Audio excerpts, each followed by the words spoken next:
ಬೆಂಗಳೂರಿನಲ್ಲಿ ಹಾಡು ಹಗಲೇ 7 ಕೋಟಿ ರೂಪಾಯಿ ರಾಬರಿ ಮಾಡಿರುವಂತಹ ಒಂದು ಘಟನೆ ಬೆಚ್ಚಿ ಬೀಳಿಸ್ತಾ ಇದೆ.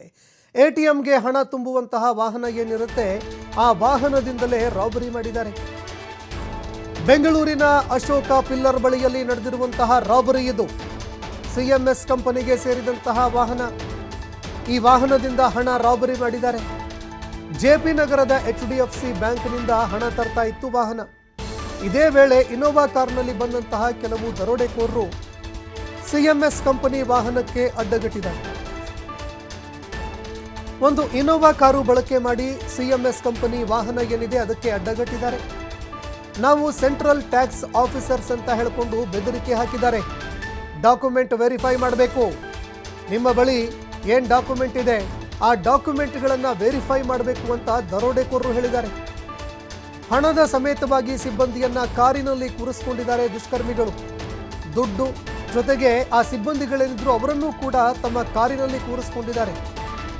ಡೇರಿ ಸರ್ಕಲ್ ಬಳಿಯಲ್ಲಿ ಸಿಎಂಎಸ್ ಸಿಬ್ಬಂದಿಯನ್ನ ಬಿಟ್ಟು ಹಣದ ಸಮೇತವಾಗಿ ಅಲ್ಲಿಂದ ಪರಾರಿಯಾಗಿದ್ದಾರೆ. ಒಂದು ಇನೋವಾ ಕಾರು ಈ ರಾಬರಿ ಮಾಡೋದಕ್ಕೆ ಅಂತ ಬಳಕೆ ಮಾಡಿಕೊಂಡಿದ್ದಾರೆ ಅನ್ನೋ ಮಾಹಿತಿಗಳು ಲಭ್ಯವಾಗ್ತಾ ಇದೆ.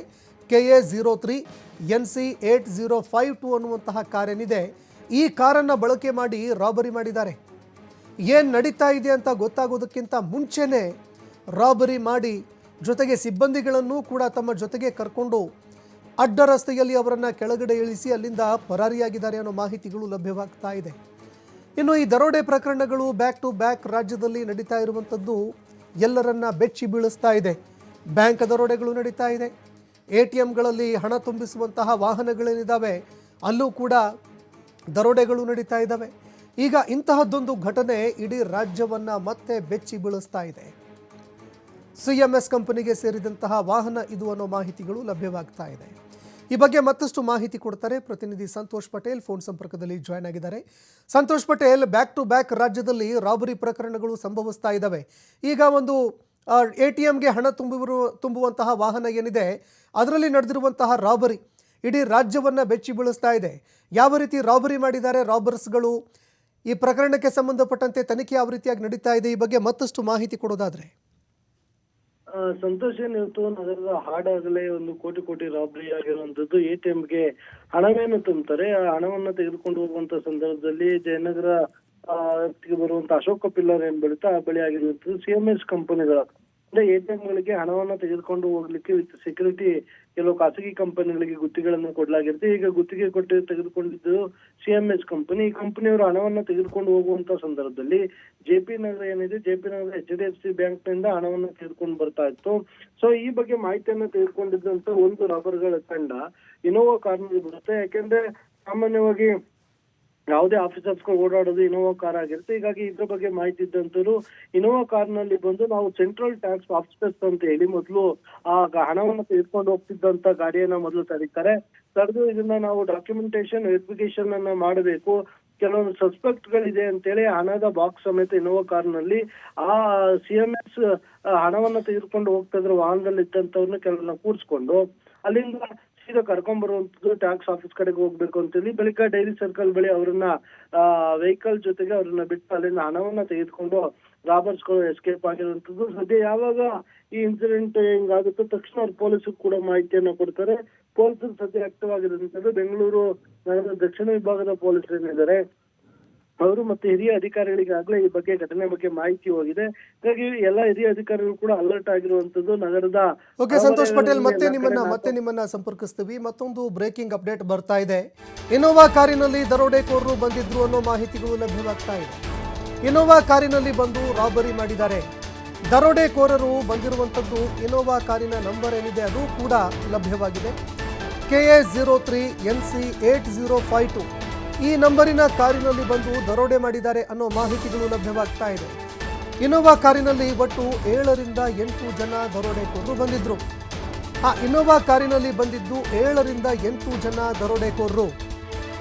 KA03 NC 8052 ಅನ್ನೋ ನಂಬರಿನ ಕಾರೇನಿದೆ ಈ ಇನೋವಾ ಕಾರನ್ನ ದರೋಡೆ ಮಾಡೋದಕ್ಕೆ ಬಳಕೆ ಮಾಡಿಕೊಂಡಿದ್ದಾರೆ ಅನ್ನೋ ಮಾಹಿತಿಗಳು ಲಭ್ಯವಾಗ್ತಾ ಇದೆ.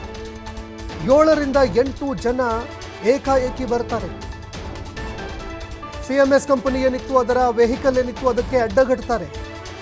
ನೋಡ್ತಾ ಇದ್ದಂತೆ ನಾವು ಆಫೀಸರ್ಸ್ಗಳು ಅಂತ ಹೇಳಿಕೊಂಡು ದರೋಡೆ ಮಾಡಿ ಅಲ್ಲಿಂದ ಪರಾರಿಯಾಗ್ತಾರೆ ಅನ್ನುವಂತಹ ಮಾಹಿತಿಗಳು ಲಭ್ಯವಾಗ್ತಾ ಇದೆ. ದೃಶ್ಯಾವಳಿಯಲ್ಲಿ ನೀವು ನೋಡ್ತಾ ಇದ್ದೀರಾ. ಈ ಬಗ್ಗೆ ಮತ್ತಷ್ಟು ಮಾಹಿತಿ ಕೊಡ್ತಾರೆ ಪ್ರತಿನಿಧಿ ಸಂತೋಷ್ ಪಟೇಲ್, ಮತ್ತೆ ಫೋನ್ ಸಂಪರ್ಕದಲ್ಲಿ ಇದ್ದಾರೆ.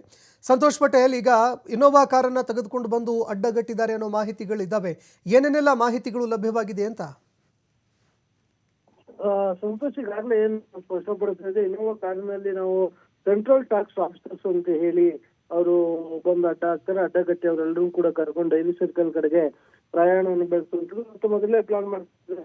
ಡೈರಿ ಸರ್ಕಲ್ ಅವರನ್ನು ಇಡಿಸಿ ಅಲ್ಲಿಂದ ಇರುವಂತದ್ದು. ಇನ್ಸಿಡೆಂಟ್ ಆದ ಬೆನ್ನಲ್ಲೇ ಏನು ಪೊಲೀಸರಿಗೆ ಮಾಹಿತಿ ಹೋಗುತ್ತೆ. ಮಾಹಿತಿಯನ್ನ ತೆಗೆದುಕೊಂಡಿರುವಂತ ಪೊಲೀಸರು ಈಗಾಗಲೇ ಇನ್ಸಿಡೆಂಟ್ ಆದ ಜಾಗದಲ್ಲಿ ಇರ್ಬೋದು, ಬೇರೆ ಬೇರೆ ಕಡೆ ಏನೋ 4-5 ಟೀಮ್ಗಳನ್ನ ಮಾಡಿ ಆಕ್ಟಿವ್ ಮಾಡಲಾಗಿದೆ.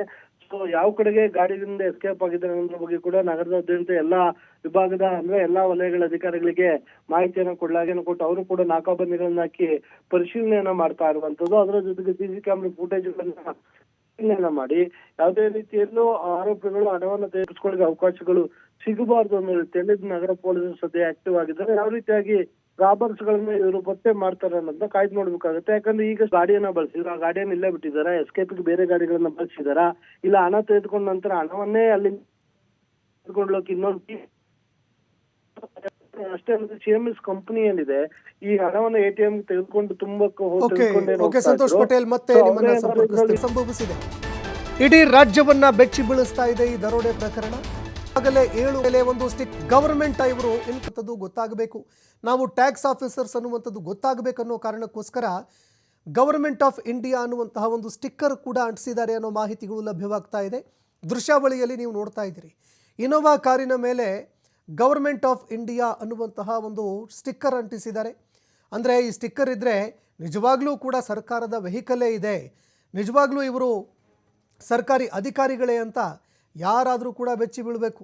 ಅದೇ ರೀತಿಯಲ್ಲಿ ಎಲ್ಲ ರೀತಿ ತಯಾರಿ ಮಾಡಿಕೊಂಡು ಈ ದುಷ್ಕರ್ಮಿಗಳು ದರೋಡೆ ಮಾಡಿದ್ದಾರೆ. ಇನ್ನು ಹಾಗಲೇ ದರೋಡೆ ಮಾಡಿರುವಂಥದ್ದು ಸಹಜವಾಗಿ ಎಲ್ಲರನ್ನ ಬೆಚ್ಚಿ ಬೀಳಿಸ್ತಾ ಇದೆ. ಅದು ಕೂಡ ಸರ್ಕಾರಿ ಅಧಿಕಾರಿಗಳು ಅಂತ ಹೇಳಿಕೊಂಡು ಗವರ್ಮೆಂಟ್ ಆಫ್ ಇಂಡಿಯಾ ಅಂತ ಬರ್ಕೊಂಡು ದರೋಡೆ ಮಾಡಿರುವಂಥದ್ದು ಸಾಕಷ್ಟು ಆತಂಕಕ್ಕೆ ಕಾರಣವಾಗ್ತಾ ಇದೆ. ಈ ಬಗ್ಗೆ ಮತ್ತಷ್ಟು ಮಾಹಿತಿ ಕೊಡ್ತಾರೆ ಪ್ರತಿನಿಧಿ ಸಂತೋಷ್ ಪಟೇಲ್, ಫೋನ್ ಸಂಪರ್ಕದಲ್ಲಿದ್ದಾರೆ. Santosh Patel, government of India ಅಂತ ಕಾರಿನ ಹಿಂಬದಿಯಲ್ಲಿ ಬರೆಸ್ಕೊಂಡಿದ್ದಾರೆ, ನಾವು ಕೂಡ ನೋಡ್ತಾ ಇದ್ದೀವಿ. ಎಷ್ಟೊಂದು ಪ್ಲ್ಯಾನ್ ಫುಲ್ಲಾಗಿ ಬಂದು ರಾಬರಿ ಮಾಡಿಕೊಂಡು ಪರಾರಿ ಆಗ್ತಾರೆ ಅಂತಂದರೆ ಇದು ನಿಜವಾಗ್ಲೂ ಭದ್ರತಾ ವೈಫಲ್ಯ ಅಲ್ವಾ? ಅಧಿಕಾರಿಗಳು ಏನು ಮಾಡ್ತಾ ಇರ್ತಾರೆ ಅನ್ನುವಂತಹ ಪ್ರಶ್ನೆ ಸಹಜವಾಗಿ ಇಲ್ಲಿ ಎದುರಾಗುತ್ತೆ. ಯಾಕಂದರೆ ಬ್ಯಾಕ್ ಟು ಬ್ಯಾಕು ಈ ರೀತಿ ದರೋಡೆಗಳು ಸಂಭವಿಸ್ತಾ ಇದೆ ಅಂತ.